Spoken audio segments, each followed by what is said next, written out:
Et bonjour à tous et bienvenue dans ce nouvel épisode de Bye Bye Patron. Aujourd'hui, on va parler gros bifton parce qu'on est sur le podcast de l'immobilier, de la liberté et des gros billets. Et aujourd'hui, on va parler marchand de biens et de sommes très conséquentes. On n'est pas là pour parler du petit studio à Amiens ou à Saint-Etienne. On va parler gros bifton avec Seb Marcus, un entrepreneur, multi-entrepreneur dans plein de domaines. Il va nous présenter ses stratégies, ses investissements, son parcours entrepreneurial. Il a plein de choses à nous raconter. Avant de démarrer, j'ai pas mal d'annonces à vous faire. Il se passe beaucoup de choses dans ma vie d'investisseur immobilier en ce moment. Alors, première annonce, j'en avais déjà parlé, j'en parle pas tout le temps, mais j'avais une locataire, c'était la première fois que j'avais une locataire en France qui payait pas. En gros, elle était rentrée il y a un an, en mai 2022. Elle a tout de suite pas payé. Elle a payé le premier mois, le dépôt de garantie, ensuite elle a jamais payé. Là, donc j'avais Visal, ça me couvrait tout. Limite, j'aurais préféré que ça continue encore un tout petit peu. Donc Visal, il couvre 3 ans normalement. Mais je m'étais dit, bon, dans un an, je vais commencer un peu à flipper parce que j'avais pas eu trop de nouvelles de ce qui se passait. Et là, il s'avère que le jugement a été rendu. Donc pile un an après les premiers impayés, le jugement a été rendu. Donc normalement, elle va sortir. Donc ça, je suis quand même assez satisfait parce que au final, j'ai rien fait. C'est mon gestionnaire locatif qui a fait toutes les démarches. Moi, j'avais l'argent tous les mois et donc là, visiblement, elle va sortir bientôt. Deuxième point, alors j'ai une locataire plus problématique depuis quelques temps. J'en avais également parlé. Elle est aussi censée partir parce que donc c'est le concierge de l'immeuble qui me met en garde. Alors je sais pas à quel point tout ce qu'il dit est vrai ou faux, mais visiblement il y a quand même des activités peu recommandables qui se passent dans l'appartement et dans les caves de l'immeuble. Donc la locataire a dit qu'elle allait partir, qu'elle allait déposer son préavis. J'espère vraiment qu'elle va le faire parce que voilà, on fait pas de l'immobilier pour ça.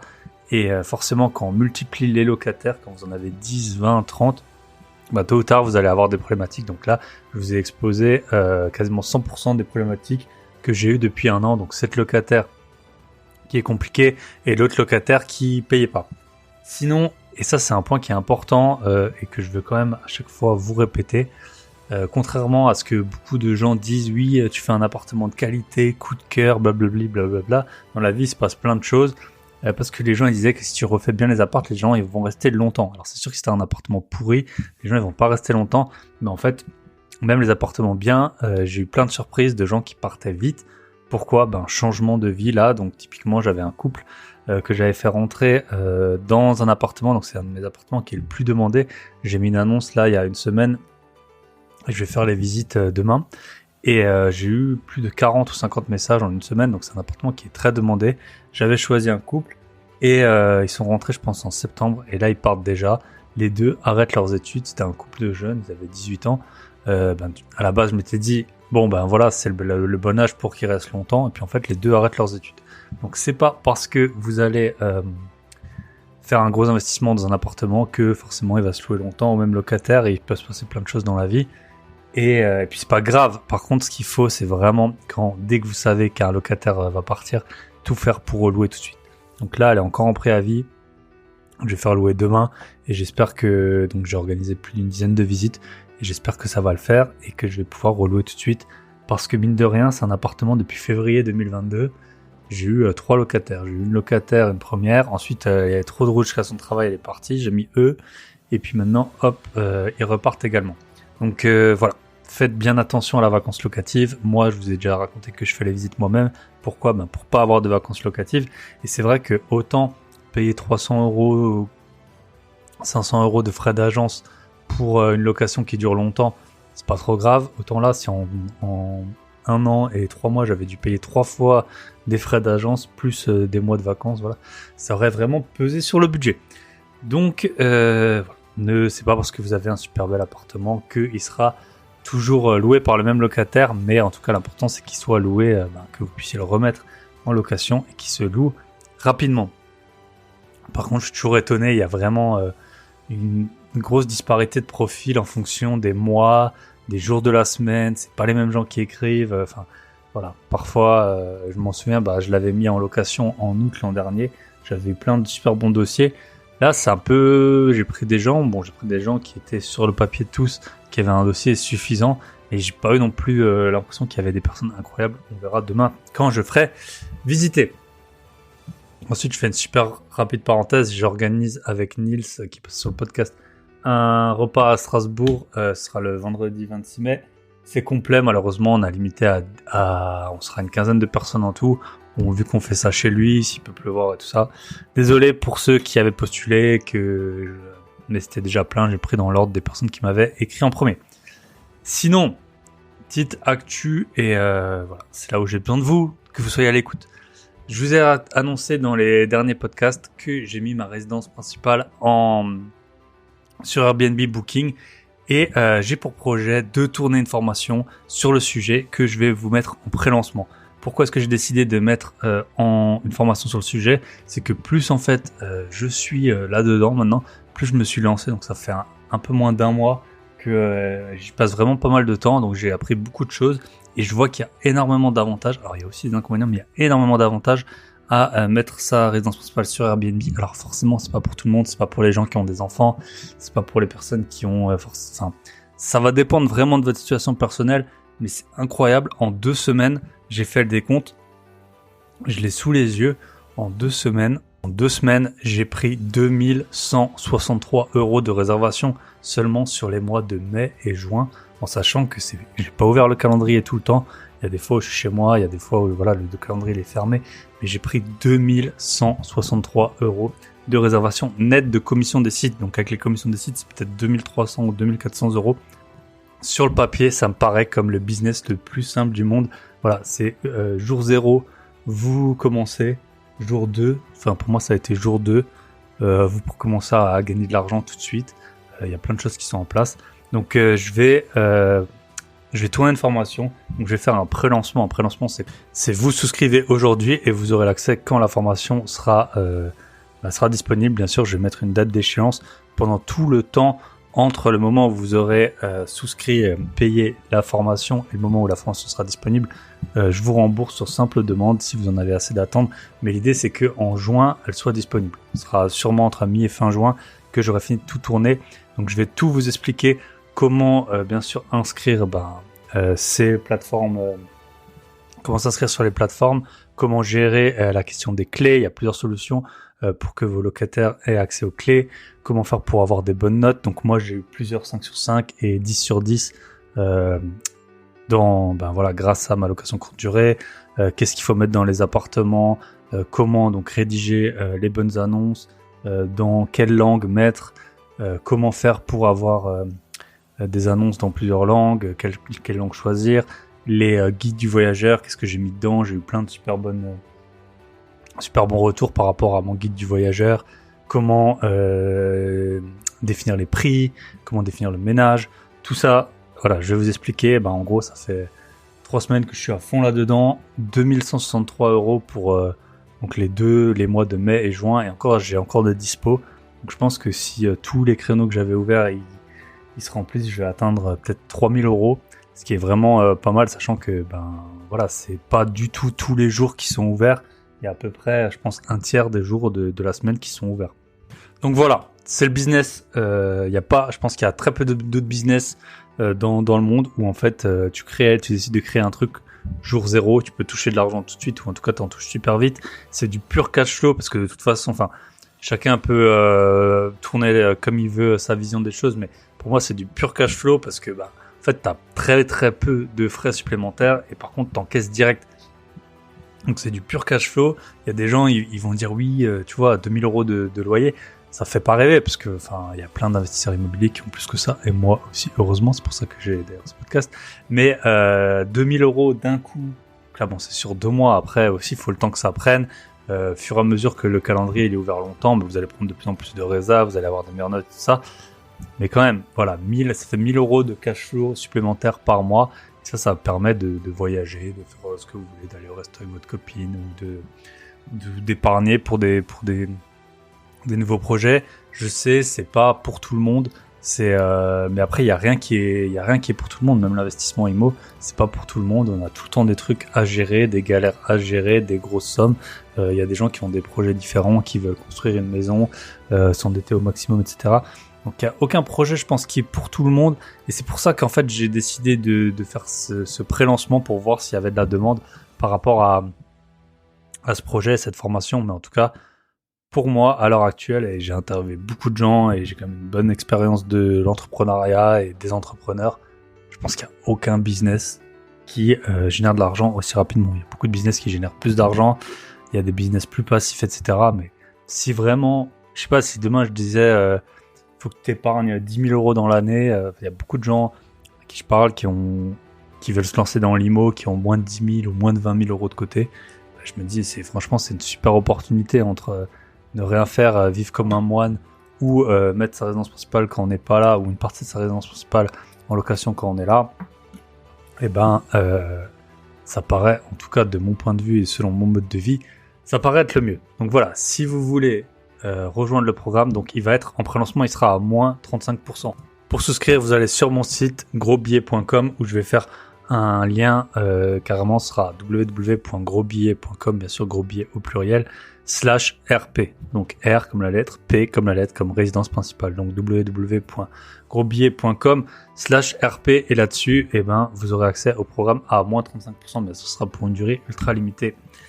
Voilà, c'est tout ce que j'avais à vous dire. Et dernier point, si je vous en avais parlé dans l'épisode précédent, on a un membre qui voulait venir à Chamonix, qui avait déjà son ticket, qui malheureusement ne peut pas venir. Donc on a un lit double qui s'est libéré. Donc si vous voulez nous rejoindre à Chamonix, c'est du 18 au 20 août.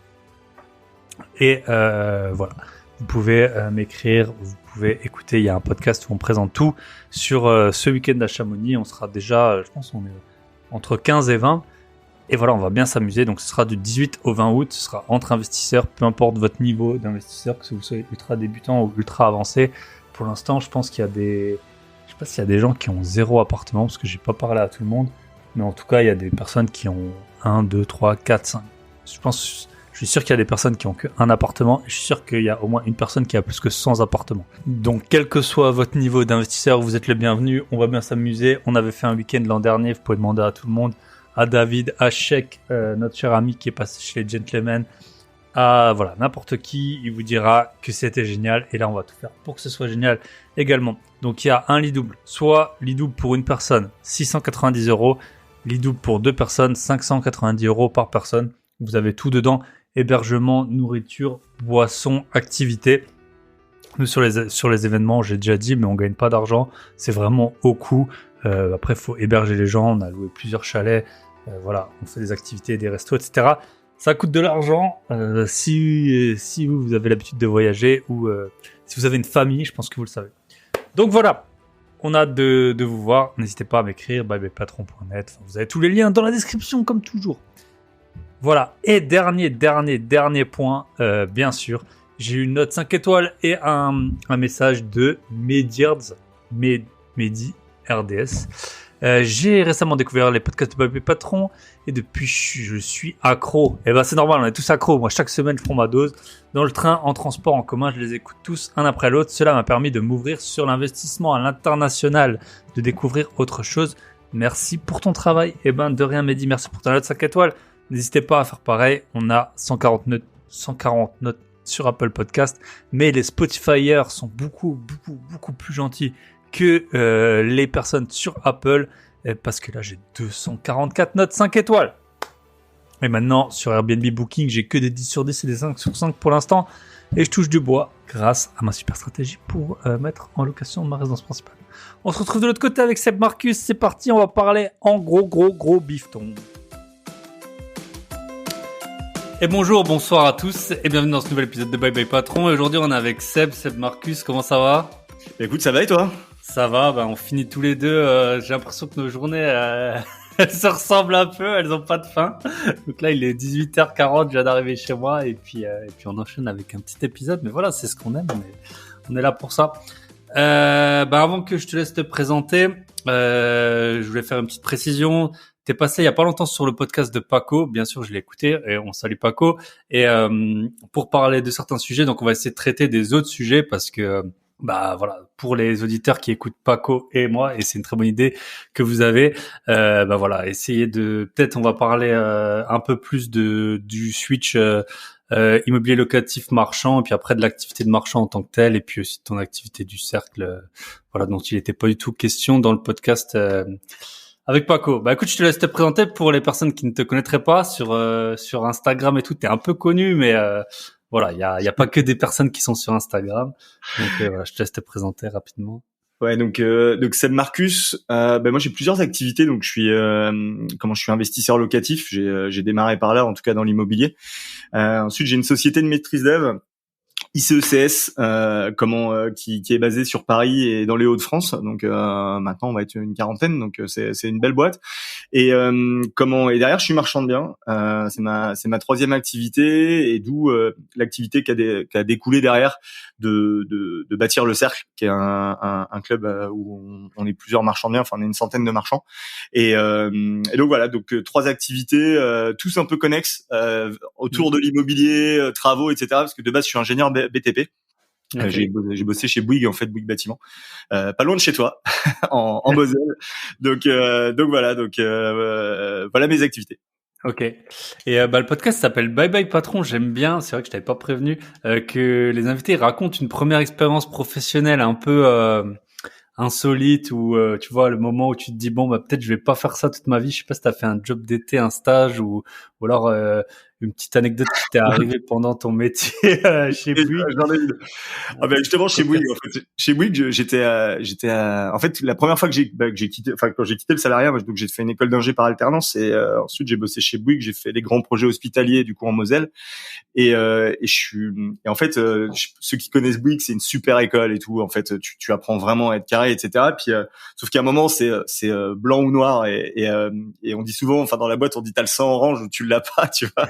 Okay. Et en fait c'est ma mère un jour qui me dit un week-end quand je rentre, qui me dit mais on peut plus te parler, t'es devenu une machine 1-0. Et en fait elle me dit ça le samedi, et je dis c'est pas possible, c'est pas ce que je veux de ma vie, et le lundi je démissionne. Et je savais pas encore ce que j'allais faire, et j'ai décidé de monter ma boîte de maîtrise d'œuvre derrière, en me disant de toute façon les maîtres d'œuvre sont nuls, je pourrais forcément faire mieux, et go quoi. Donc voilà, c'est vrai qu'il y a des secteurs comme ça. Enfin souvent, ce qu'on peut voir en tant que particulier, c'est par exemple les bars et les restaurants. T'as l'impression que les gens ils sont tombés là par hasard, quoi. Ils ont jamais vraiment réfléchi la rentabilité du truc, que tout fonctionne bien, etc.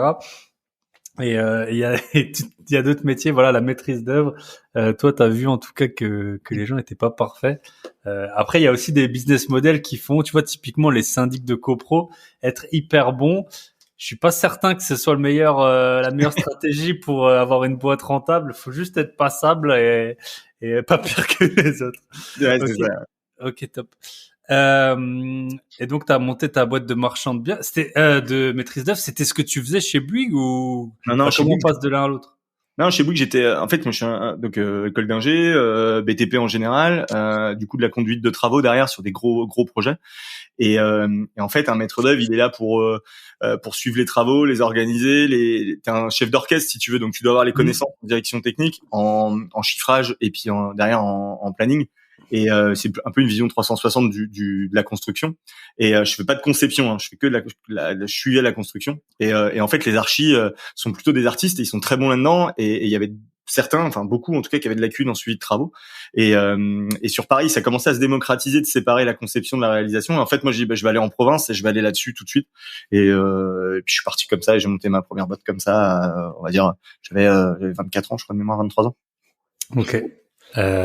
Top. Et t'as appris, enfin, parce que tu faisais des trucs super précis chez Bouygues, je pense, vu la taille de la boîte. Et puis, bien sûr, ton premier chantier, c'était pas construire un hôpital une fois que t'étais à ton compte, quoi. En fait, non, mais j'avais fait trois ans en fait d'alternance avant sur des opérations de logement en Picardie, de là où je viens. Et en fait, le projet hospitalier m'a plutôt appris à m'organiser, à gérer dans un groupe, à apprendre à écouter les autres, parce que quand on veut avancer et que t'es dans un gros groupe faut aussi laisser de la place à tout le monde. Donc ça a été hyper formateur. Mais bon, je suis incapable de reconstruire un hôpital aujourd'hui, et même la société de maîtrise d'œuvre n'est pas en capacité de faire ça. Nous, on est spécialisé dans le logement et dans les dans les commerces et bureaux, et voilà, on va pas les risquer sur un hôpital. Voilà, c'est ça. Faut être ambitieux, mais pas toujours avoir. Puis on en reviendra, je pense, sur le marchand de biens. C'est le juste équilibre à trouver, quoi. Le mélange entre ambition et puis pas être trop grossir trop vite. On peut passer sur la partie invest locatif. Donc tu t'es lancé quand et à partir de quel moment t'as switché ensuite sur le marchand? Alors en invest locatif, en fait, j'ai démarré super tôt, vraiment à 18 ans en fait, avec mon frère. Ok.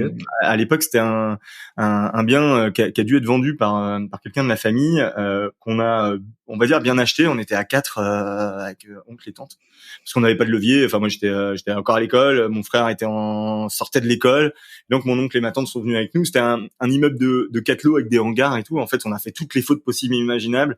Pas de crédit de travaux, SCI à l'IR, et on a fait les travaux nous-mêmes, etc. On s'est fait rattraper par la fiscalité. Tu sais, comme tout le monde, tu sors de l'école, je me suis acheté ma moto une fois que j'ai eu ma paye, parce que j'avais le permis de moto, puis j'ai dû la vendre pour payer les impôts. Enfin voilà. Et là, j'ai dit l'immobilier, j'arrête en fait, clairement. Mais par contre, j'ai gardé ce bien. On l'a passé à l'IS et tout. Enfin, on a fait les changements qu'il fallait pour que le bien soit autonome. Tous les ans, on remettait quand même au pot parce que c'était un mauvais investissement. Et j'ai dit j'arrête. Et en fait, je monte ma boîte de maîtrise d'œuvre, etc. Ça avance. Et voilà, je ne vous coupe pas pour parler du sponsor, mais simplement parce qu'on a eu un petit souci technique sur l'épisode et on réattaque tout de suite avec Seb Marcus. Donc on était sur l'immeuble IS qui est passé à l'IR. Non, Yes. Hier j'ai passé à l'IS et et puis j'ai arrêté l'IMO et derrière en fait j'étais un gros freelance. On générait quand même pas mal de revenus. En tout cas, on arrivait à faire avec mon frère 250 000 de chiffre d'affaires à deux, avec très peu de dépenses hormis une bagnole et puis un ordinateur. Donc c'était cool, mais si on travaillait pas, ça marchait pas. On n'avait pas j'avais la volonté moi de staffer, mon frère peut-être un peu moins.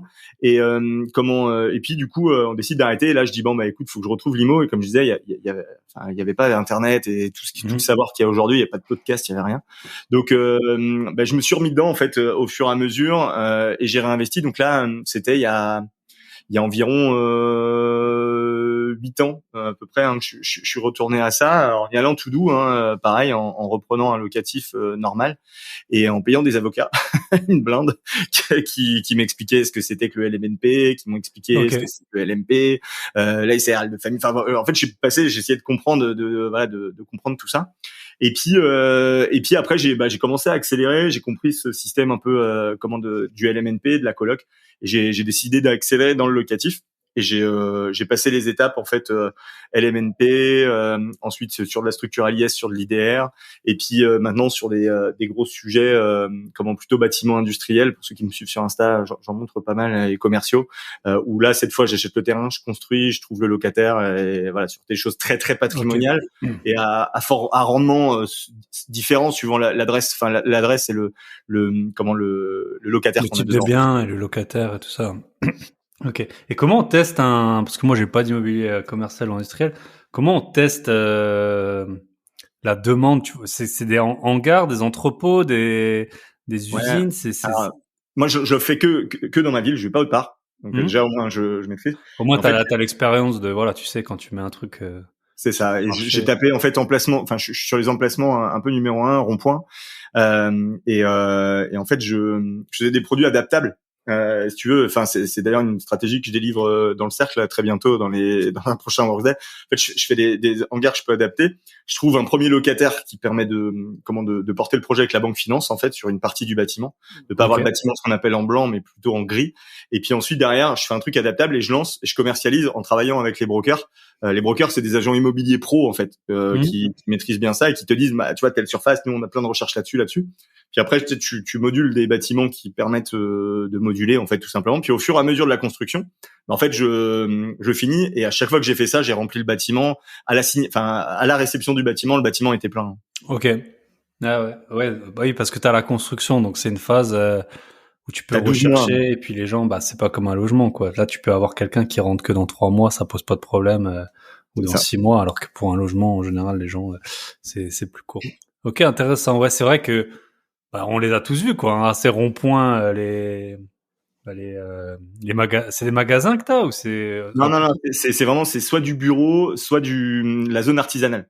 Okay. C'est-à-dire des artisans ou plutôt des grosses boîtes en fait, des grosses boîtes qui ont des filiales. Le siège il est je sais pas à Paris et ils ont des petites filiales et ces petites filiales en fait c'est celles-ci que j'implante, Eiffage, SPI, tu vois. Ok, des trucs d'accord. Des bureaux. Il y a une partie bureau, une partie atelier ou que du bureau en fait, ça dépend. Okay. Ça dépend de la demande. Ok, intéressant. Et ça vieillit comment ce genre de c'est une question peut-être parce que moi je suis pas du tout. Comment donc alors, je pense que tu peux avoir refacturé, enfin les aménagements peuvent être faits soit par toi, soit par le locataire. Mais après, même le bâtiment lui-même, je sais pas comment ça. En fait, t'as deux stratégies. En fait, dans le bâtiment industriel, tu peux faire la même chose que dans le bâtiment, enfin les locations classiques d'habitation, c'est-à-dire que t'as les secondes zones, t'as les troisièmes zones, t'as les secondes zones, t'as les premières zones et t'as l'emplacement premium. En fait, c'est toujours pareil. Et donc en fait, soit tu vas sur des troisièmes zones à des gros rendements, mais où en fait les locataires payent une blinde, l'énergie, et puis les trucs sont pourris clairement, et puis ils te les refont pas parce qu'ils sont pourris quand ils rentrent, donc ton bien se déprécie en fait, mais tu vas chercher du rendement pour plus tard pouvoir arbitrer et dégager du cash pour retourner sur autre chose. Puis après, plus tu viens, plus le rendement en fait, si tu veux, baisse. Et en fait, moi, ma stratégie, du coup, ça a été de dire non, j'injecte au départ une partie de cash pour aller sur des emplacements premium où je construis, et tout de suite je suis sur des normes d'habitation RT 2012, maintenant RT 2020, etc., qui font que les bâtiments se déprécient pas du tout, parce que justement ils sont très bien isolés, ils sont on a des bâtiments pas basse consommation mais qui consomment pas beaucoup, et en fait du coup nos locataires restent très longtemps. On arrive à signer des beaux fermes de 10 ans et où en fait t'as une certitude de payer pendant 10 ans, parce que derrière t'as un groupe qui quoi qu'il arrive pas à l'abri. Mais si ça tombe, en fait, il y aura d'autres choses qui seront tombées avant, et voilà. Donc, ce sera un problème on va dire, de plus à régler si ça tombe. Mais voilà, il y a aucune raison, et donc en fait, ça te permet d'avoir vraiment une visibilité sur tes biens, quoi. Ok. Et quand t'as un contrat ferme de 10 ans, en plus, ça te couvre déjà, je suppose, une grosse partie du coût du bâtiment, quoi. Ouais, mais en fait, c'est des crédits sur 13 plus 2, en fait, 2 ans de différé pour les travaux et la mise en place, et 13 ans d'amortissement. Et en fait, quand tu commences alors, avant l'augmentation des taux d'intérêt, quand tu tournais à 9, 8,5, 9, t'arrivais à être à cash flow, à l'équilibre de cash flow sur 8, 9 ans. Et puis après, tu commences à payer un petit peu. Maintenant, il faut être à 10% si tu veux vraiment être à l'équilibre sur les 13 ans. Ok, intéressant cette partie. Et puis c'est vrai qu'au bout d'un moment, les locataires, si tu veux augmenter, parce que les appartements, sauf dans des situations exceptionnelles, ton loyer il est quand même plafonné. Je veux dire, en province, c'est très rare de louer plus que 1 500 euros Ouais, un appartement. En fait, t'as deux aspects importants, c'est que déjà c'est indexé sur un indice. Typiquement, l'année dernière, ça a pris 7%. Donc, tu vois, au bout d'un an, à date anniversaire du bail, tu fais l'augmentation. C'est 6 et quelques pourcents, je sais plus combien. Et t'envoies tu annexes l'augmentation, point final. Il n'y a pas de débat, et les gens payent. Ils se posent pas ils font vérifier parce qu'ils ont tous des services juridiques, mais ils payent, et il n'y a pas de débat. Ils te refont ton remboursement, lui, il est fixe. C'est ça, et voilà, et celui-là il bouge pas, et quand ils partent, s'ils ont dégradé, ils refont, et puis les loyers sont beaucoup plus importants. Tu as un locataire pour quand tu t'occupes d'un bâtiment, généralement un bâtiment c'est en moyenne entre 100 et 120 000 euros de loyer. Donc c'est-à-dire qu'il a une action, un crédit, un suivi de travaux, c'est 120 000 euros de loyer, avec une valeur patrimoniale et une plus-value derrière qui aussi souvent vers les 30%. C'est-à-dire que vu que tu l'as construit, bâtiment est neuf, et moi avec ma boîte de maîtrise d'œuvre, du coup j'ai la maîtrise des coûts. T'as tout de suite une plus-value.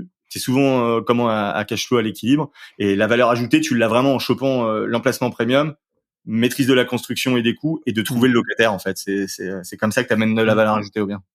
Ok. Et c'est les brokers qui te font un peu le tri des locataires, ou c'est toi qui fais le tri? En fait, l'emplacement fait le tri lui-même, on va dire, parce que parce qu'il y a le tarif, ouais, c'est ça. Ouais, c'est ça, le tarif tri forcément. Et après, ouais, c'est en discussion avec les brokers, et t'as plein de types de brokers. T'as comme tout, hein. T'as le broker qui veut te faire signer un bail quoi qu'il arrive, comme un agent immobilier qui veut te mettre absolument, qui veut te vendre le bien, ou qui veut absolument te mettre tel locataire.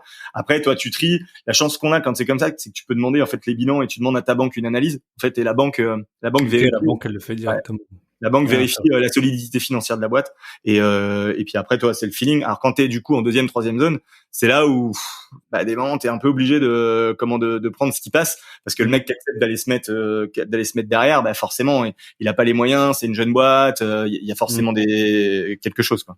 Ouais, des incertitudes, etc. Ok, intéressant. Ça me rappelle mon expert comptable qui avait un appart vide, et l'agence, elle lui a proposé un gars qui était en semi-liberté, qui était en prison.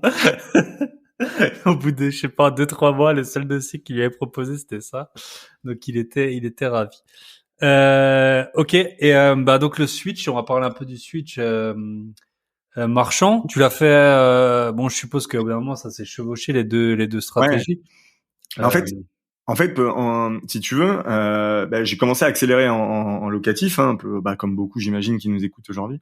mhm, Et sauf qu'il y a un moment, on est comme tout le monde, quoi. Le levier bancaire, même si on n'était pas à l'époque d'aujourd'hui, c'était plus simple. mhm. Très clairement, on avait mais bon, les banques me disaient, écoute, chaque année on va te prêter, mais maintenant, il y a des moments, on va s'arrêter. Il y en a trop cette année, et il faut que tu t'arrêtes. Et donc, encore une fois, à l'époque, je connaissais pas. Enfin, il y avait pas de stratégie, il y avait pas tout ce qu'on voit aujourd'hui sur Internet. Ouais, voilà. Et, Il y avait du plus et du moins. On avait moins de stratégie, mais on avait plus de liberté aussi, quoi. Hein. c'est ça. Et donc en fait, je me suis mis tout de suite sur une stratégie de dire, vu que moi j'étais sur des trucs au rendement, en fait, j'allais chercher du rendement. En fait, je me suis mis à acheter des choses à haut rendement que j'ai vendues à rendement un peu plus bas, tout simplement, hein, Mhm. sans trop me prendre la tête. J'ai démarré sur la région rouennaise et beauvaisienne. Puis ça s'est très bien passé. J'ai commencé à enchaîner. En fait, si tu veux, je mêlais les deux, investissement locatif et marchand. Le marchand qui levait du cash, qui permettait de réinvestir et de me payer. Mhm. Et puis ça s'est fait au fur et à mesure. Et après, c'est pour ça que je suis très vite passé. En fait, quand tu as goûté au marchand, t'arrêtes l'investissement locatif Ah, classique. Hein. oui, Tu pars sur du patrimonial avec une valeur, avec un retour sur investissement au bout de 7 à 10 ans, avec des gros loyers tout de suite, parce que c'est pas énergivore par rapport Mhm. j'en ai encore, hein, j'ai mes immeubles, je les ai encore, mes IDR, mais c'est trop énergivore. J'ai une personne qui s'en occupe à temps complet, 80%, alors que sur mes bâtiments qui doivent peser à peu près la même somme en loyer, j'ai une personne qui s'en occupe 3 jours par trimestre, tu vois, parce que la facture, c'est une fois par trimestre. Les mecs, s'il y a un problème, ils se démerdent. Tu vois, c'est Ouais. vraiment hyper simple. Il y a le rapport bancaire à faire, la compta à la fin de l'année, et c'est fini, quoi. Ok, très très très intéressant. Ouais, on voit bien la différence. Mais c'est vrai que pourquoi on cherche de la renta au début, c'est parce qu'on n'a pas d'argent. Hein. Faut le dire, faut dire ce qui est. Ouais. Hein. Si tu nais avec 5 millions d'euros sur ton compte, Mais ben voilà, il faut t'as démarrer plus de par la chances renta. d'acheter. Ouais. Quand t'as pas, en fait, soit t'as une structure commerciale à côté qui te lâche du cash, que ce soit du marchand, que ce soit comme une boîte de moi maîtrise d'œuvre, etc. T'as une structure à côté qui te permet de mettre des apports et c'est ok. Soit Mhm. sinon, t'es obligé d'aller chercher des hauts rendements. Donc soit tu cherches la pépite très longtemps et ou le temps qu'elle arrive, soit tu décides d'aller sur des trucs un peu plus à risque et qui n'ont pas de valeur patrimoniale derrière. C'est-à-dire que tu vas le vendre le prix que tu l'as acheté, point final. Mais par contre, t'as du rendement, ça te lâche un cash flow qui te permet d'aller sur des trucs un peu plus on va dire un peu plus patrimonial, qui peuvent te lâcher du cash flow ou être à l'équilibre aussi. Mais c'est les deux stratégies fonctionnent et comme tu dis, ça dépend de combien t'es né au début. Ça change. C'est ça. Ok, intéressant. Et donc, donc le switch, il s'est fait parce que t'as pu voir, ouais, je pense que t'as pu voir combien ça rapportait quand tu revends. T'as les banques qui t'ont dit bon, on va peut-être se calmer un peu sur l'endettement. Et comment, du coup, t'avais déjà vendu des biens. Et tu t'es dit je vais faire la même chose, la même stratégie ou comment ça se Non, passe? j'avais rien vendu du tout. Ok, Si, en fait, j'ai rien vendu, et c'est là que j'ai arbitré le fameux premier immeuble, tu sais, que je t'ai parlé tout à l'heure. ok, Euh, t'attends. voilà, qui m'a, en fait, j'ai récupéré tout l'argent que j'ai injecté pendant 15 ans dedans, je l'ai récupéré. C'est Ok. tout. J'ai pas fait d'argent. Et je l'ai récupéré, ça m'a permis d'avoir une somme d'argent qui m'a, de mémoire, c'est à peu près 104 plus-value nette, qui m'a permis en fait de commencer à pouvoir me dire non mais je me positionne, j'ai un peu d'apport, etc. Parce que à l'époque, pareil, les plateformes de crowd et tout ça n'existait pas. Enfin, tu vois, il y avait pas tous les mécanismes d'aujourd'hui qui te permettent de démarrer sans argent ou avec très peu. Et donc voilà, donc j'ai levé du cash, j'ai montré à la banque que j'en avais aussi. C'était ça qui était important, c'est de dire voilà, je fais de l'IMO depuis 10 ans, même si ça me fait chier maintenant. Cet immeuble était pas génial, mais je l'ai fait, je l'ai arbitré, et maintenant je veux continuer. Je continue dans le marchand. Ce qui a été très compliqué au démarrage, ça a été d'aller chercher du financement parce que j'avais aucun contact pour rentrer avec les boîtes les filiales des banques qui finançaient le marchand. Donc Mm. donc en fait ce que j'ai fait, parce que je me suis très vite retrouvé bloqué, je suis très vite allé trouver des associés. Alors comment j'ai fait, en fait je suis allé chercher des mecs avec qui je travaillais en maîtrise d'œuvre qui étaient promoteurs, etc., en disant voilà, j'ai une belle affaire, je m'en occupe, voilà le résultat, on partage, Par contre, j'ai pas de thunes. Voilà, je peux mettre 20 000 s'il faut parce que je viens d'arbitrer le truc, je peux rien mettre de plus. Et s'il faut remettre au pot sur le moment, je peux pas. Et donc voilà, on a décidé de dealer. J'ai grandi comme ça, donc je les ai petit à petit comment enchaîner. Et j'ai eu le même principe en marchant, si tu veux, de partir sur des trucs d'habitation, etc. Et après, je me suis retrouvé à faire dans une année un peu plus de 50 lots. Et en fait, tu te rends compte que c'est le même. En fait, c'est le même principe. Tu retombes dans le même principe que le locatif, c'est-à-dire que vu que j'étais sur des petits lots que du studio, du T2, qui était mon savoir-faire, c'était facile à vendre et tout. Sauf qu'à un moment, tu comptes 50 lots où tu fais une demi-journée chez le notaire, tu y vas 4 fois, parce qu'à l'époque il y avait pas de démat et tout comme aujourd'hui. Le compromis. Voilà, donc tu vas à ton compromis, tu vas à ta réitération, tu vas au compromis avec ton vendeur et tu vas à la réitération avec ton vendeur. Donc tu y vas 4 fois, donc ça fait 2 jours. Pour 50 lots, ça fait 100 jours. T'imagines, t'as la moitié. T'as un risque d'erreur, hein, faut dire ce qui est. Enfin, moi, je le vois bien, je suis quand même moins attentif, je lis les actes quand j'achète et tout, mais t'es moins attentif, qu'au tout départ, où tu lis tout, quoi. T'as plus d'expérience, mais après, t'as vite fait de te rater, quoi. Donc voilà, c'est tout bête, mais faut te rappeler les prix de vente, les trucs. Si t'en as 50, t'as vite fait un jour si le notaire, il se rate sur le prix, et toi, alors moi là-dessus je suis de base je suis très organisé en fait. Je crois que c'est une grosse qualité. J'ai des trucs que je moins bon, mais et en fait j'ai des tableaux de suivi en fait sur toutes mes activités en général qui étaient moins poussés avant qu'ils le sont aujourd'hui. Et donc en fait ça je peux pas je peux pas me tromper. J'ai mes tableaux, voilà, tout déroule. C'est vraiment pas ça. Par contre, comme tu disais sur les actes, oui, là, tu peux clairement commencer à te tromper parce que tu le relis plus vite, t'as moins de temps. Enfin, je veux dire, quand t'as passé 100 jours chez le notaire, sur 220 ou allez, si tu travailles les samedis, 250 jours ouvrés, il y a un moment, t'as passé un peu plus d'un tiers de ton temps avec lui. Voilà, donc ça t'as un risque d'erreur là-dessus. Après, surtout en plus, il y avait un peu de travaux et tout, donc tu pouvais avoir aussi d'autres risques d'erreur parce que tu suivais moins bien. La facturation, le suivi et tout ça. Ouais. Et c'est là où très vite j'ai changé de stratégie. Je suis allé sur des choses plus grosses et j'ai commencé à redéléguer en fait, à déléguer, à structurer la boîte pour faire différemment, aller sur des choses plus grosses. Puis tu te rends compte qu'à la fin le résultat est le même. Encore une fois, hein, si tu mets des grosses actions, t'as des gros résultats, hein, et puis si tu mets plein de petites actions, tu vas avoir des gros résultats aussi, mais c'est vachement plus énergivore, c'est tout. Ok, intéressant. Et comment t'identifies, surtout à ce moment-là? Maintenant, je pense que t'es sur des projets qui sont différents, parce qu'en fait, j'ai l'impression, alors peut-être tu me contrediras, mais plus l'appart il est petit, moins t'as de possibilités moins t'as de marge, tu vois. Tu peux pas, si t'as qu'une fenêtre dans un studio, tu peux pas rajouter une pièce, quoi. Enfin, tu vois, c'est un peu Ouais. Comment t'identifiais, c'était quoi surtout si t'en as eu 50, je pense que t'avais une sorte de, je sais pas, de tips où tu te disais, quand le bien il est comme ça, je peux faire ça, et du coup, franchement, c'était pas compliqué. C'est t'achètes des biens, et ça marche encore, hein, aujourd'hui, hein. T'achètes des biens pourris, mal loués, ou pas loués du tout. Le mec se met sur un prix de loyer, tu vois, j'en sais rien, un studio à 400 €. En fait, tu fais les travaux, tu le rends vraiment nickel. Stratégie, encore une fois, haut de gamme, parce que ça coûte pas beaucoup plus cher dans un studio de faire quelque chose de vraiment très beau. Tu le meubles, et puis au lieu de 400, tu vas le passer à, je sais pas, 680. Je te prends un exemple, hein. Et puis, là, tu fais ton ratio, tu regardes à 680, quand toi, tu vas le vendre à 680, à 7%, à un mec, non pas à un investisseur qui nous écoute aujourd'hui, mais à un bon père de famille qui veut juste avoir un bien locatif, tu vas lui vendre à 680 à 7%, tandis que toi t'as acheté à 400 € à 12%. Donc en fait l'écart quand tu le prends comme ça, c'est là que ta marge elle est là-dedans. Et après il y a des travaux, il y a des choses que tu viens déduire. Puis après tu fais tes calculs. Alors moi je modélise sur Excel et puis après je dis go no go dès que. Alors, par contre vraiment, et ça c'est quelque chose pour tous ceux qui nous écoutent et qui veulent se lancer en marchand, encore plus en ce moment, ne bougez pas à moins de 20% de marge. En fait, nous c'est la marge basse dans le cercle, c'est une obligation, c'est-à-dire que à moins de 20% de marge basse, quand on appelle marge basse, c'est notre hypothèse où on est sûr.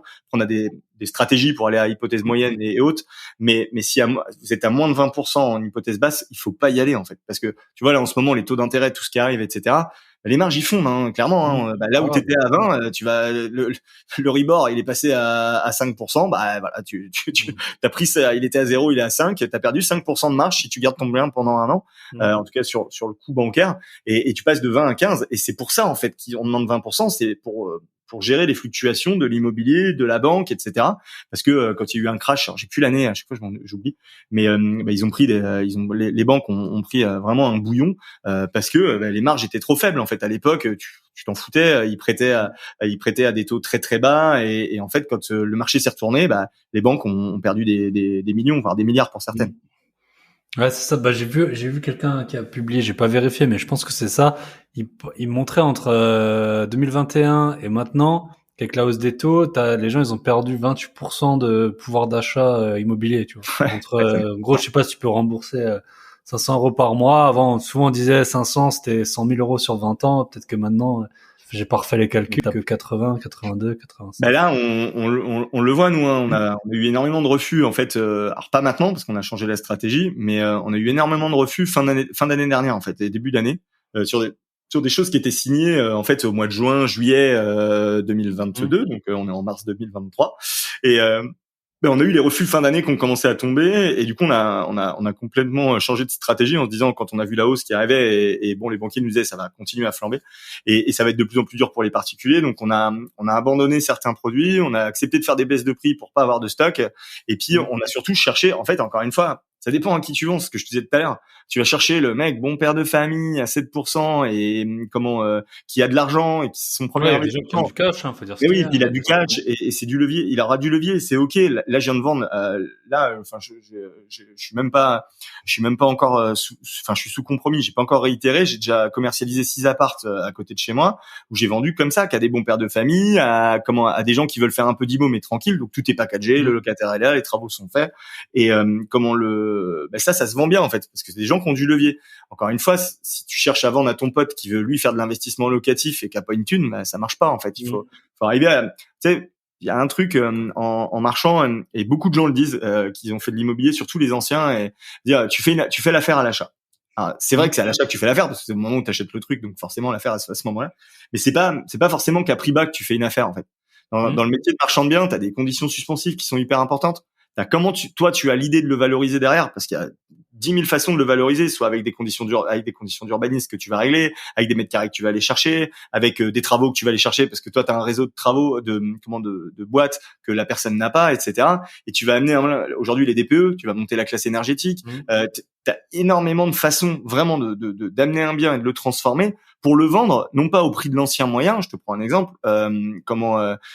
Sur certains marchés, le prix moyen de l'ancien, il est à 3 000, le prix du neuf, il est à 4 000, 4 100. Et nous, dans le cercle, en fait, avec ce qu'on fait, les mécanismes, on arrive tout de suite à aller vendre 3002, 3003, 3004, suivant le montant enfin, souvent les travaux et la valorisation qu'on va chercher. Et en fait, on va vendre au-dessus de l'ancien et un peu en dessous du neuf. Si tu veux, il y a toujours un écart entre 20 et 30 points. Et on essaye de se positionner là-dedans en amenant énormément de valeur ajoutée et en allant qualifier le client. Et c'est ça qui est important, c'est que faut que tu ailles qualifier la personne à qui tu vas vendre. Et encore une fois, tu vends pas, c'est pas ton agence Simo qui va te le vendre facilement. Il y a plein de systèmes, il y a plein de plateformes qui existent aujourd'hui. Je vais pas les citer là, mais qui eux achètent des leads très très chers et qui sont capables d'avoir des gens qui, sans même venir voir le bien, vont te l'acheter tant que tu l'as packagé de A à Z en fait. Ok. Et qualifier, quand tu dis qualifier le client, ça veut dire dresser son portrait, savoir qui c'est, et en fonction de ça adapter le produit, c'est ça? Ouais, en fait c'est ce qu'on appelle nous le top 20, c'est des gens proches de toi. Tu sais qu'ils ont du levier, tu regardes quel est leur levier, et du coup tu vas qualifier le montant qu'ils sont capables d'emprunter, et du coup tu vas aller chercher un bien qui est en corrélation avec ce qu'ils peuvent aller chercher. C'est encore plus vrai aujourd'hui. On le faisait déjà avant, mais là aujourd'hui on va encore plus loin. Et donc quand t'as des proches qui te disent, parce que souvent ce qui se passe c'est que nous on est dans ceux qui sont ce marchand, t'es dans l'IMO, t'as fait un peu de locatif ou pas, mais en tout cas t'as envie de faire de l'IMO, et t'as plein de gens autour de toi qui disent putain j'ai envie de faire comme toi mais j'ai pas le temps. Alors, est-ce que tu peux t'occuper de mon truc? Donc déjà les fais pas rêver avec du cash flow, du machin, des trucs, parce qu'ils en auront pas. C'est tu vas mettre de l'apport et t'auras un financement, même un petit effort d'épargne. Et par contre tu t'en occupes pas, ce sera packagé, etc. Et en fait déjà tu vas le qualifier sur le fait que il va avoir un effort d'épargne à faire, et c'est pas la liberté financière derrière, hein. C'est tu le qualifies comme ça, et ensuite tu vas vérifier son effort d'épargne pour s'assurer que le montant il est ok. Après, ça tu le fais toi pour ceux que tu connais. Tu vas le faire si tu passes par une agence immobilière que tu connais. Tu vas lui dire, moi j'ai besoin de telle information pour que avant d'accepter de signer, de contresigner mon offre d'achat. Et par contre, sinon après t'as des plateformes. Enfin, vous les connaissez tous. Je pas forcément les citer là, mais toutes les plateformes qui eux achètent du lead à longueur de bras, qui font tout ce travail en amont et qui vont te cuter suivant les plateformes entre 6 et 12%, mais par contre qui vont te vendre le bien en 5 jours. En 5 jours, ils sont capables de te dire si dans leur base de données, ils ont quelqu'un qui achète ou qui achète pas. Ok, intéressant. C'est vrai que c'est une vraie question à se poser, c'est que quand tu achètes ou que tu revends un bien, eh ben tu vois là, par exemple, moi, alors tu me diras si c'est la bonne stratégie ou pas, hein, mais moi je pense que j'ai fait une bonne stratégie. Moi j'ai acheté un appartement là dans lequel je suis en ce moment, et en fait je l'ai acheté tout seul, donc avec mes moyens. Bon voilà, je gagne quand même bien ma vie, mais en fait je sais que je l'ai bien acheté et que maintenant j'ai encore tout. Il est quand même assez grand. J'ai quand même encore toutes les gens qui sont en couple, qui eux auront des moyens supérieurs à moi, qui pourront l'acheter, tu vois. C'est pas comme si j'avais acheté une maison à 10 millions et où il reste plus que deux mecs à 100 kilomètres à la ronde qui sont capables de l'acheter. Donc je me dis, le jour où je vais le revendre, voilà, j'ai encore tout ce potentiel, enfin C'est important. Enfin, tu veux dire de toucher une grosse clientèle et une ça c'est grosse important. clientèle et qui aura quand même des moyens parce qu'ils seront deux et moi je suis tout seul, quoi. En gros, Et moi, tu vois, j'ai fait, je sais pas si c'est une erreur, mais j'ai voulu me positionner sur des trucs un peu plus gros et un peu plus luxe. Et c'est un autre marché, et ça se fait complètement différemment. Du coup, pour le coup, j'ai reculé. Je dis, c'est pas encore mon truc. J'y retournerai peut-être, mais j'ai pas perdu d'argent, mais j'ai pas gagné ce que je pensais par rapport au montant investi. Encore une fois, en parlant en pourcentage, donc du coup, voilà, j'ai fini à, je sais plus si c'est 6 ou 7%. Et j'ai dit non, ça c'est pas, c'est que je suis pas prêt, je suis pas formé. Tu sais, faut y aller étape par étape. Tu vas pas sur des trucs bien sûr. ou quoi. Et donc encore une fois, pour ceux qui démarrent, mais pareil, aller toucher quelque chose. Enfin, tu prends un studio, un T1, un T2, ça touche énormément de gens en fait. C'est assez facile. Et comme tu dis, toi, t'arrives sur un truc propre, etc., où il y a un couple, un enfant ou deux enfants qui peuvent y aller. Bah, c'est très très bien si c'est bien placé pour de la RP dans une grande ville. Tu sais que tu vas toucher la majorité de la population. Ouais, c'est ça. Bah, moi, je l'ai bien vu. Alors, c'était un peu un hasard. Avant que j'ai de l'IMO, en loisir, j'achetais et je revendais des voitures pour rouler gratuitement. Et à un moment, par exemple, j'avais super bien acheté une Porsche. C'était vraiment un bon prix pour la Porsche que c'était et tout. Et puis, j'avais vu que j'avais eu beaucoup plus de mal à la vendre que des Alfa Romeo qui avaient mauvaise réputation, mais que je revendais beaucoup moins cher. Et en fait, forcément, j'ai bien vu la problématique. T'as moins de gens. En plus, bon là, moi j'étais particulier, ça fait aussi que les gens ils peuvent être suspicieux et tout. C'est pas un garage, tu vois, t'as pas la garantie et tout. Et je pense que c'est un truc qu'il faut quand même regarder. C'est pas juste combien tu payes pour ce que c'est.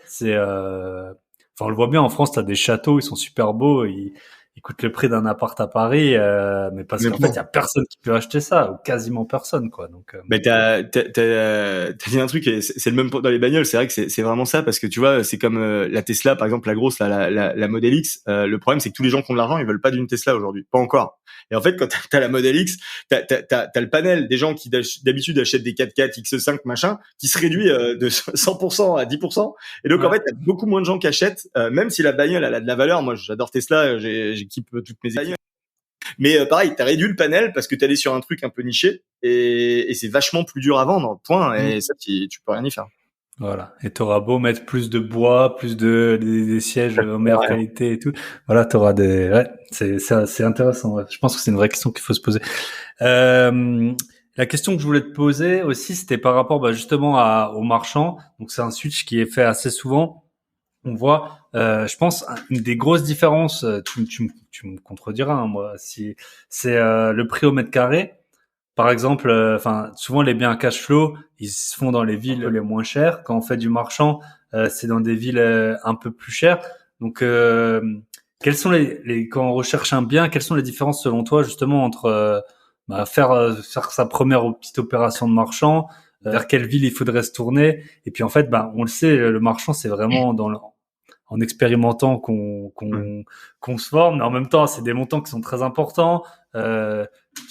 Voilà, au pire, moi j'ai toujours dans le locatif, au pire tu t'es raté à l'achat, si le truc il se loue, bon au pire t'attends, le marché peut-être qu'il va monter, tu le revends dans 2 ans, là tu as 25 ans pour l'amortir ou 20 ans, donc t'as pas le temps de voir.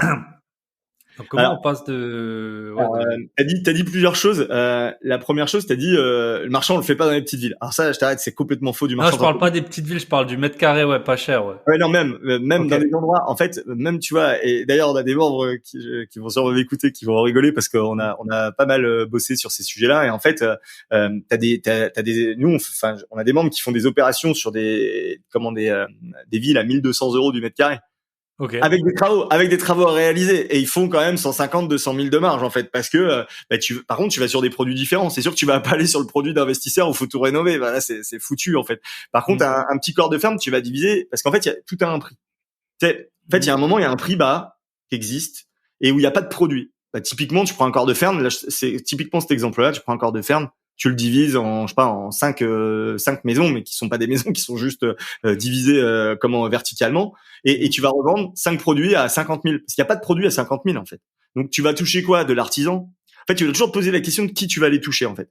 Tu vas toucher de l'artisan, tu vas toucher le papa bricoleur, tu vois, qui va aller rénover ce truc, tu vas toucher de l'investisseur qui va faire les travaux lui-même aussi, tu vois. Et en fait, tu peux faire de la marge en fait vraiment sur tous les marchés. Parce qu'en plus, c'est pareil, dans ces prix-là, des moments, t'as des trucs où ça vaut absolument rien, et toi, en faisant 2-3 trucs, tu vas réussir à le valoriser. Donc ça, c'est la première chose, c'est que tous les secteurs sont abordables. Par contre, il est vrai que les vraies marges se font dans les marchés montants. Ça, c'est quand tu identifies des marchés qui sont pas encore montés, que tu estimes qu'ils vont monter. Tu sais que tu peux y aller, tu vas faire de l'argent. Ça a été le cas d'Annecy, ça a été le cas de toute la zone Bordeaux, Biscarrosse, etc. Toute la côte. En fait, en général, en France, là, après le Covid, ça c'est encore le cas d'ailleurs à certains endroits malgré les hausses de taux. Le sud, qui est toujours en train de monter parce que voilà, la côte, etc. La montagne, qui sont des endroits qui montent. Et quand le marché est toujours en train de monter, quoi qu'il arrive, je veux dire, en marchant, tu vas y arriver, quoi. Voilà. Après, pour quelqu'un qui démarre, parce que c'était ça vraiment ta question, c'est de dire, en fait, le secteur, on s'en fout, tu peux démarrer d'où tu veux. Ce qui est important, je parle souvent de ces leviers-là, c'est le levier que la banque va te demander, ou un associé, de toute façon, quoi qu'il arrive, ça va être d'avoir du savoir-faire. Savoir faire ce que le bien. C'est-à-dire le bien, soit que c'est sur de l'urbanisme, soit c'est sur des travaux, soit la valeur ajoutée que tu vas amener au bien, faut que t'aies le savoir-faire. Parce que le marchand, c'est hyper compliqué, et il y a 10 millions de choses. Moi, je sais pas tout sur tout. On a des experts sur tous les sujets parce que c'est vraiment complexe, et vraiment, tu t'en découvres, mais tout le temps. Donc c'est d'avoir le savoir-faire, ou de savoir le trouver, en tout cas. Et quand tu commences, vaut mieux aller quelque chose où t'es un peu dans ta zone de confort, parce que c'est des montants importants. Et comme tu disais, t'as pas 20 ans pour te retourner. Hein. T'as 2 ans, hein. Le levier bancaire, c'est 2 ans ou 3 ans max. Donc à un moment, il faut aller sur quelque chose où tu as le savoir-faire. Après, le problème, c'est que la banque, souvent, elle te demande de l'expérience. Donc soit tu sais la prouver sur du locatif, où tu as un peu de cash, ou tu prends un associé qui va t'amener l'expérience, tu vois, parce que la banque, elle va te le demander pour filer le levier. Ou sinon, il faut que tu sois sur quelque chose de plus petit. Tu vois, nous, on a des membres, on les concentre sur des choses plus petites en disant, ton moment, pour l'instant, c'est ça. Après, oui, dans 2 ans, tu iras sur ça, c'est pas grave. Mais fais plutôt 3 petits trucs où tu vas aller vite, tu vas montrer de la crédibilité, et puis tu vas y aller. Parce que le troisième levier, c'est le cash. Et c'est que ça, par contre, en marchand, tu démarres pas sans cash. Ah, t'as des stratégies pour y aller sans cash, mais le cash, tu vas aller l'acheter. Donc, ça va te coûter de l'argent, ça va baisser ta marge. Ça va coûter de la marge. En fait, faut énormément de marge. Exactement. Nous, on a des gens qui rentrent, qui ont pas de cash ou très peu. Ils ont 5000 balles devant eux, ils font des OP, hein. C'est pas grave. Par contre, ils savent que, t'as pas le même point de départ, donc tu vas mettre plus de temps à aller au point d'arrivée. Enfin, je veux dire, t'as une Ferrari et une Lada, ils vont aller tous les deux de Paris à Marseille, ils vont juste pas y aller de la même manière, mais ils vont y aller. Ok, ils vont peut-être pas mettre le même temps, peut-être tomber moins en panne ou plus en panne, voilà, tu vois. Mais donc en fait, ce qui est important, c'est vraiment, j'aime bien identifier ces 3 choses-là, parce que une fois que t'as identifié ça, tu dois te dire, si je l'ai pas dans un des 3, si je l'ai pas, comment je vais aller le chercher? C'est pas de dire que c'est impossible et t'arrêtes, quoi. T'as pas de cash, t'as de la love money, t'as ta famille, tes amis qui vont peut-être croire en toi. Et clairement, c'est souvent le cas, hein, et que tu vas bien rémunérer parce que c'est tes amis, mais c'est pas. Enfin, il faut aussi les rémunérer. Sache, quand tu les rémunères bien, ils te redonnent après en plus, donc c'est important. Donc c'est souvent. C'est là, il faut pas tomber dans des travers de Ponzi. Les membres, ils disent c'est des parents et tout. Je dis bon, même si c'est tes parents, je serais toi, je leur donnerais un bon rendement, parce que quand il va déplacer son livret à son assurance vie qui a cette fait chier pour te filer ça, puis que tu vas y filer 3%, et 300 balles, 400 balles à la fin, la fois d'après, ça va l'emmerder. Avec si tu lui as filé 3000 balles, je peux t'assurer que la fois d'après, il va le refaire. Et c'est ça qui est important, en fait. C'est d'avoir des gens de confiance où tu sais que tu peux avoir du cash. Et après, pour avoir l'expérience que, ça s'acquiert pas quand tu démarres. Soit, t'as plein de marchands, en fait, qui cherchent des jeunes avec qui s'associer, à qui donner du mieux. Alors après, faut pas se faire bouffer par la personne parce que ça peut être le risque, hein. Tu sais, c'est quand même un métier mal réputé, mais il y a vraiment des gens qui sont pas bien. Faut se dire la vérité. Donc, il faut être prudent là-dedans, hein, et mais vraiment très très prudent, donc bien connaître, bien voir les références de la personne, aller sur des dossiers, quitte à même voir des achats-reventes qu'ils ont fait avec les personnes, les banquiers, etc. Qu'est-ce qu'ils pensent de cette personne. Donc voilà, donc en tout cas t'entourer de gens qui ont déjà fait, aller dans des séminaires, des machins où il y a des gens qui ont fait en fait et qui vont t'aider à prendre de l'expérience ou tout simplement à s'associer avec toi. Et puis après le savoir-faire, va sur des choses simples pour démarrer. En fait, t'imagines que nous, on a eu le cas, en fait, c'est un banquier qui nous l'a raconté dans une de nos masterclass. Il disait, ils ont un mec, je sais plus si c'est Reims ou Troyes. Le mec, il arrive avec un immeuble de 10 lots. Il a tout pré-commercialisé, tout de A à Z. Mais le banquier, il dit, vous avez pas d'expérience. Tout était acheté, revendu, 25% de marge, tout était bien. Il dit, vous avez pas d'expérience, il y a le moindre couac. On sait pas si vous avez géré bien les premiers urbanismes. On sait pas si vous êtes capable de rebondir si à un moment il y a un mec qui meurt, qui peut plus acheter. Enfin, ils lui ont dit non, faut s'associer avec un marchand. On va vous donner son nom, vous associez avec lui, vous partagez 50% de la marge et on vous finance. Et c'est horrible en fait, c'est horrible. Mais malheureusement, j'ai envie de dire, c'est la guerre. Et il faut juste accepter qu'une entreprise, c'est pas comme une entreprise, ça prend du temps à se construire. J'aime bien cette métaphore, je le dis souvent, c'est pas parce que t'achètes un garage que t'es garagiste, quoi. Tu sauras toujours pas changer le pot d'échappement ou tu vois, moi, je suis nul, je sais pas comment on fait même une vidange. Et il y a un moment, c'est pas parce que j'achète un garage que je vais savoir faire, rien à voir. Donc tu t'as ton cabis de marchand, tu sais toujours pas faire, quoi. Donc maintenant il faut, et la banque le sait, ça c'est important. Donc elle va vraiment te demander, de prendre de l'expérience. C'est pour ça qu'ils disent souvent, d'abord tu fais 2-3 opérations toi avec ton argent, ensuite tu viens me revoir. Et c'est parce que en fait tu acquiers le savoir-faire en t'étant confronté au problème, et c'est ça qu'ils recherchent, quoi. Donc voilà, donc pour les novices, allez sur des choses que vous maîtrisez, et si vous ne maîtrisez pas, trouvez des leviers intelligents qui vont vous permettre d'y aller. Mais encore une fois, ne soyez pas tout seul, restez pas tout seul. Trouvez un associé qui va venir vous aider, qui a de l'expérience, et vous verrez, vous irez beaucoup plus vite. Vous allez partager 1, 2, 3 fois, puis après vous prendrez votre envol et ce sera beaucoup plus facile. On voit sur les réseaux, on va dire la personne, l'influenceur, je sais pas si on peut dire d'IMO le plus connu, ou un des plus connus, c'est Yann Darwin. C'est exactement ce qui lui est arrivé. Bon, par hasard, mais voilà, il s'est mis avec un marchand qui avait de l'expérience, et puis maintenant, il fait des opérations assez impressionnantes.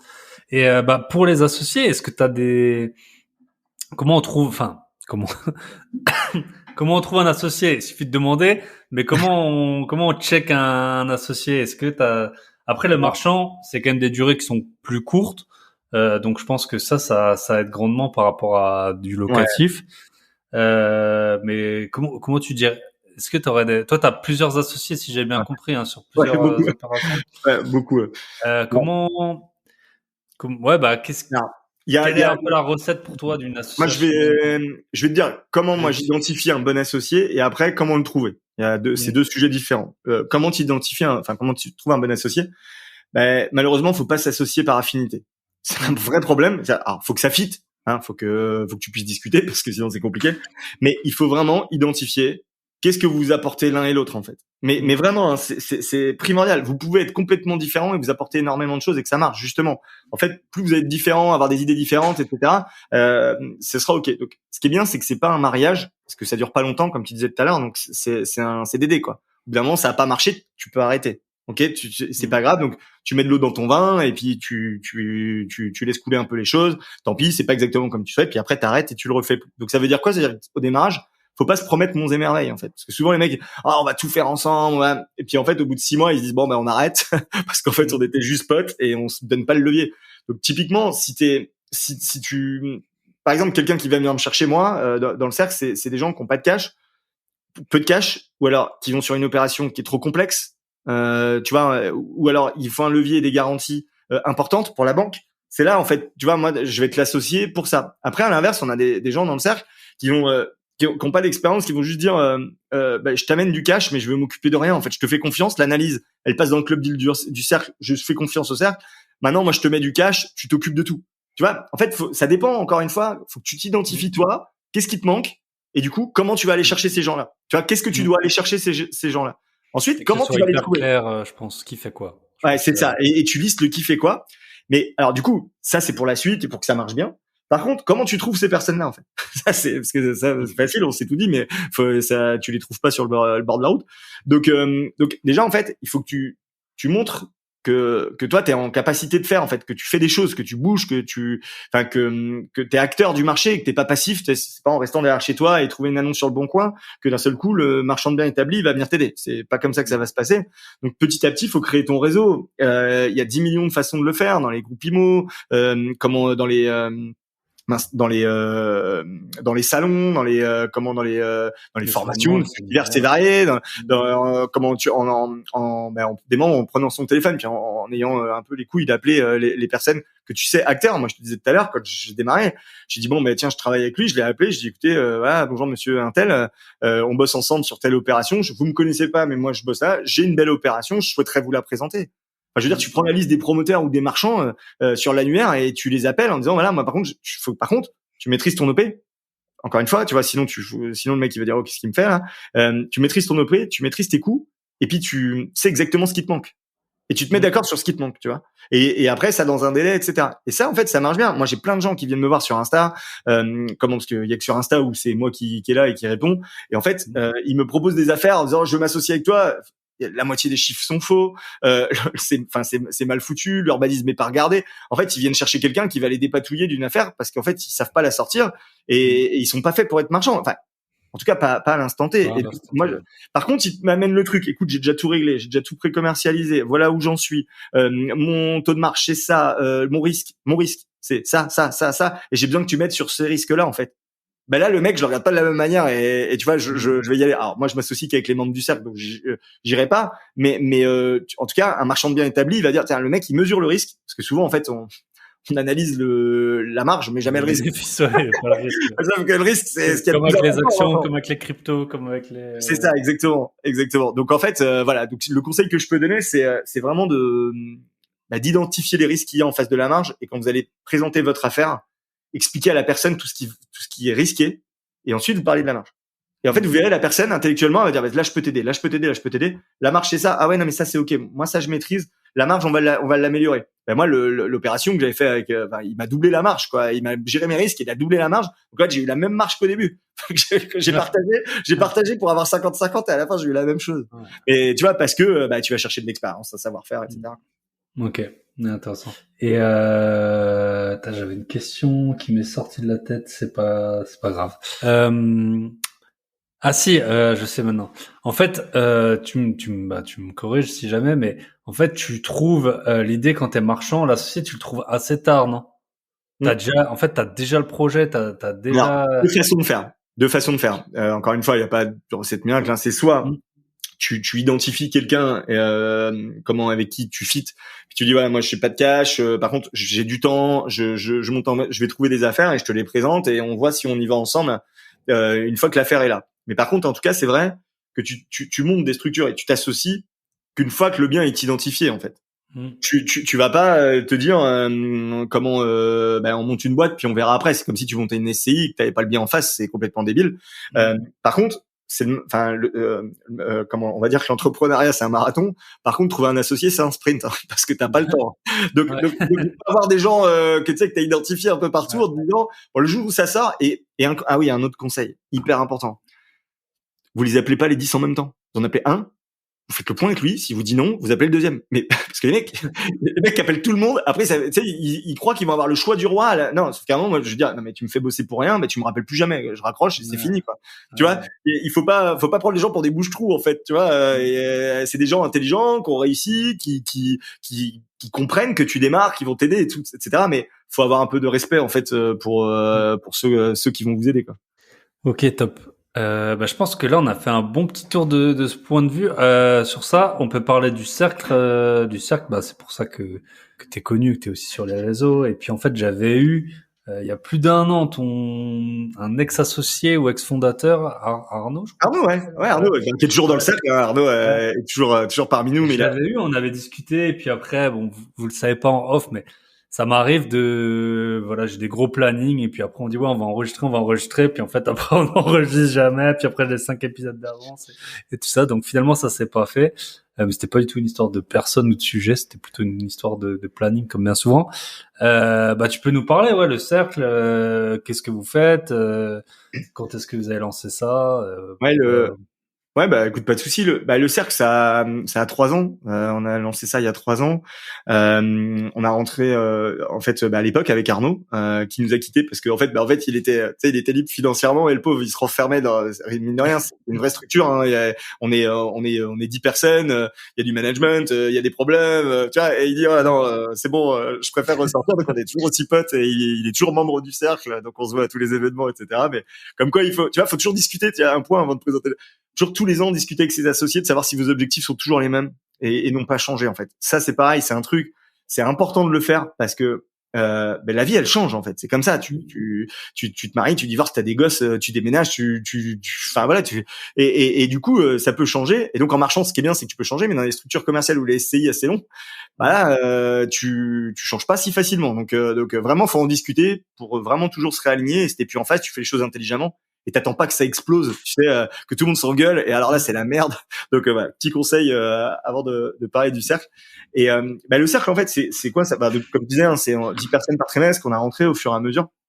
Maintenant, on est pas loin d'une centaine de membres. On est sur un abonnement. En fait, les gens rentrent pour 2 ans en fait dans le cercle. La première année, on débloque les barrières mentales. Clairement, hein, on en parlait. Hein, comment t'as plein de barrières mentales. Là, on en a parlé de pas mal de choses, mais il y a plein de choses à casser petit à petit au fur et à mesure. On donne validation, si tu veux, au fur et à mesure sur les OP. Pour que les gens puissent se débloquer. Et puis la deuxième année, donc le but étant de faire une affaire dans la première année et d'être sous compromis sur 2, en fait avoir du stock sur 2 à 3 opérations pour l'année d'après. En fait, l'année d'après, on va plutôt parler stabilité, tu vois, je te parlais des leviers, on va regarder ce que t'as pas, comment améliorer ce que t'as et comment aller chercher ce que t'as pas ou alors le développer pour que tu puisses stabiliser ton entreprise. Parce que c'est ça qui est important, on n'est pas là pour faire un coup et s'en aller. On veut vraiment monter des boîtes, c'est des gens qui entreprennent, etc. Donc ça, et ensuite scaler via le marchand, via la promotion, via du développement patrimonial, comme je disais, sur des stratégies que moi j'ai pu établir et qui sont complètement différents. Et donc comment on amène les gens à ça? Donc c'est 2 ans, puis ensuite les gens se réabonnent sur 3 ans. Donc d'ailleurs on était très contents parce qu'on a 85% de réabonnement pour au bout de la deuxième année pour les 3 années suivantes. Donc les gens se réengagent, tu vois, c'est génial. Ça c'est une vraie satisfaction personnelle en toute honnêteté. Donc je suis content de le partager. Et en fait du coup dans la première année c'est quoi? Enfin en fait même dans toutes les années c'est quoi? C'est une boîte à outils où en fait parce que au départ moi je suis très scolaire, hein, j'avais fait un truc c'est comme ça qu'il faut faire, ça marche. C'est le gars un peu basique et en fait on s'est rendu compte que chacun a son caractère, sa façon de faire, là où ce qu'il préfère faire et pas faire. Donc on a fait une boîte à outils avec 6 pôles, les événements, des coachings individuels et de groupe, ok, la compétence métier avec des ateliers où ça c'est une grande nouveauté depuis 6 mois parce que en fait on donnait du savoir et en fait les gens du coup ils posaient que la question tout le temps et ça m'énerve et j'ai dit non, maintenant faut que vous appreniez à le faire. Donc en fait on a nos experts qui préparent le sujet, qui les font bosser comme à l'école, hein, clairement, hein, sur leur truc, et ils sont à côté et ça bosse et tout ça c'est enregistré. Il y a des fiches récap qui sortent qui permettent ensuite derrière, tu vas sur la fiche récap, si le bien est le même, très vite en fait avec la vidéo fiche récap, tu arrives à ressortir le truc. Donc ça c'est pour le métier avec des masterclass, etc. Alors en toute honnêteté, il y a une partie plateforme d'e-learning, mais je vais pas dire ça sert à rien parce que en fait t'es un chef d'orchestre en tant que marchand. Donc, en fait, faut que tu saches où est l'information et que tu saches y retourner quand t'as besoin, parce qu'être un puits de science et ne pas avancer, ça sert à rien. Et donc c'est, on va dire que c'est une petite goutte d'eau dans tout ce qu'il y a. Ensuite il y a la partie finance. On a des tableaux de suivi d'analyse décisionnelle qui sont très très poussés. Je dis bien d'analyse décisionnelle parce qu'en fait tu dois prendre une décision en fait, tu sais, pour dire go no go. Et en fait c'est le plus dur. Hein. Et donc t'as ton risque, t'as ton analyse de risque, puis après t'as ton analyse sur le prix avec, je te parlais de prix bas, moyen et haut. Et là tu décides ou pas d'y aller, quoi. Donc et pour ça on a des fichiers d'analyse secteur automatisés, on a des fichiers de tableaux de suivi de trésorerie qui sont hyper importants parce que encore une fois tu regardes l'opération dans son contexte à l'opération et dans le contexte du marchand en fait, parce que on pourrait dire l'opération elle est bonne mais tu peux pas y aller. Et en fait, tu peux pas y aller toi, en tout cas. Ou soit tu passes l'affaire, soit tu t'associes, mais tu peux pas y aller. Et du coup, on a sorti le club deal là depuis maintenant 4-5 mois. Enfin, ça faisait 6 mois qu'on y travaillait, c'est sorti là. Où en fait, on ouvre et en fait, on analyse en 3 étapes les opérations.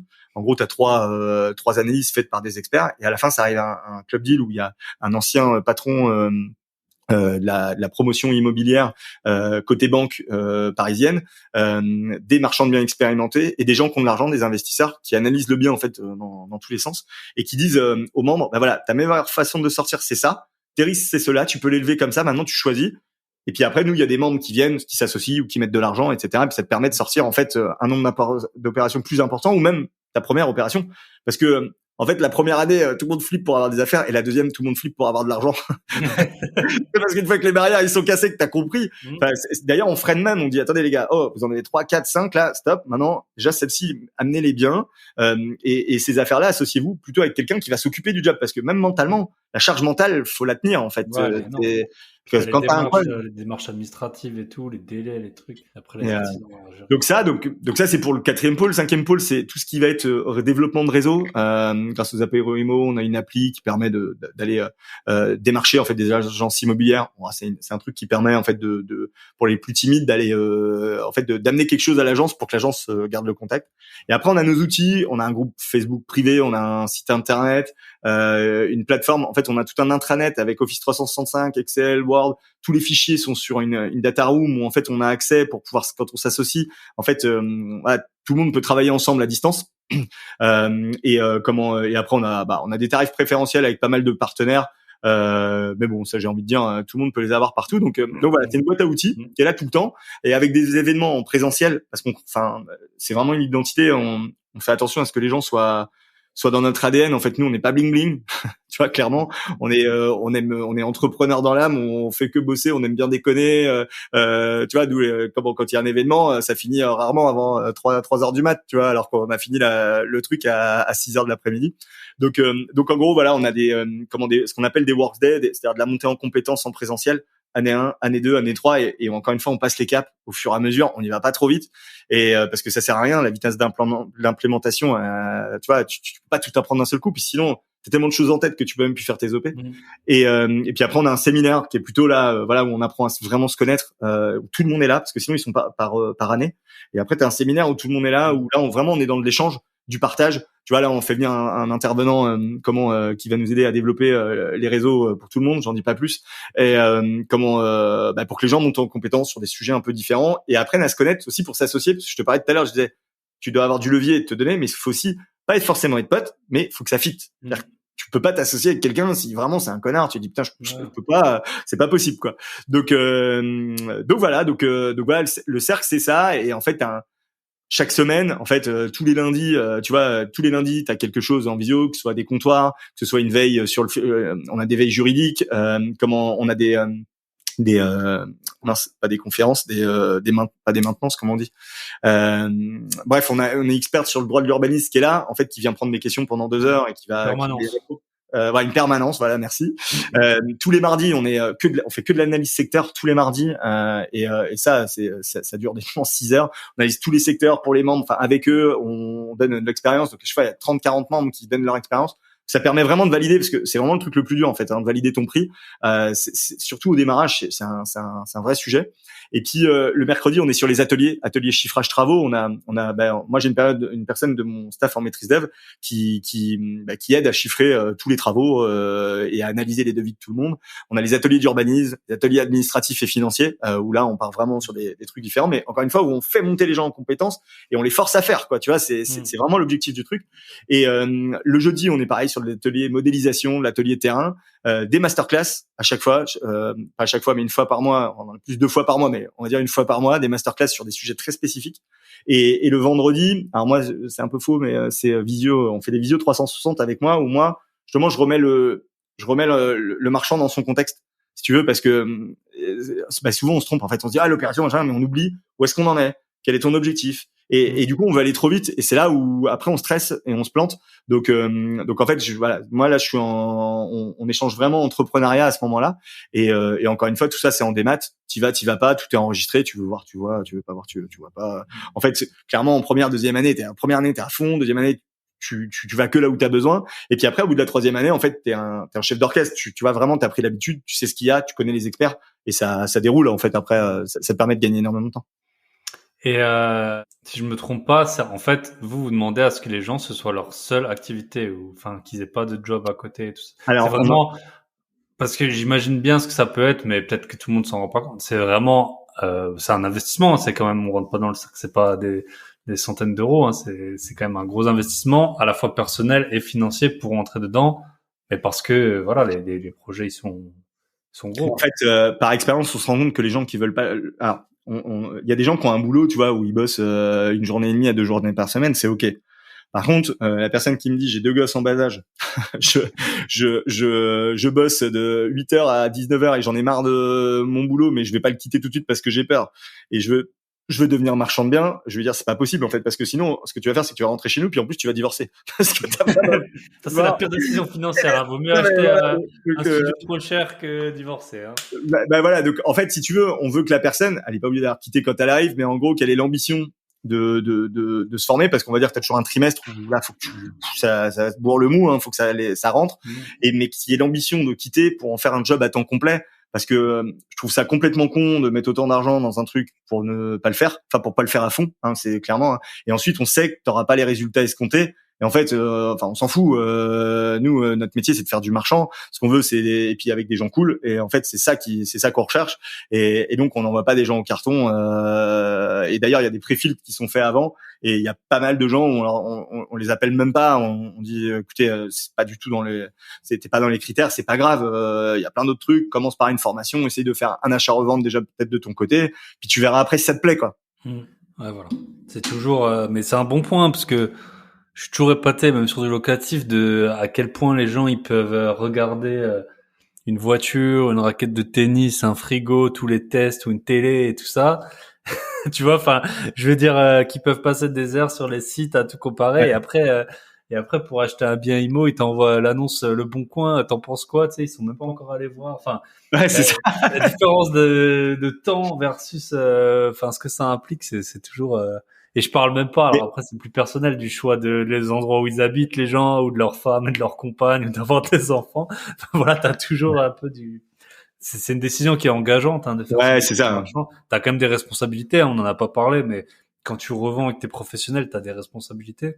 Mais en plus, il faut déjà faut vouloir entreprendre, parce que métier de marchand, c'est un métier, tu deviens entrepreneur, hein, donc ça y est, hein, t'es confronté à la vraie vie. Y a personne qui va te payer, y a pas l'État qui va te filer le chômage après, au bout de 2 ans, c'est fini.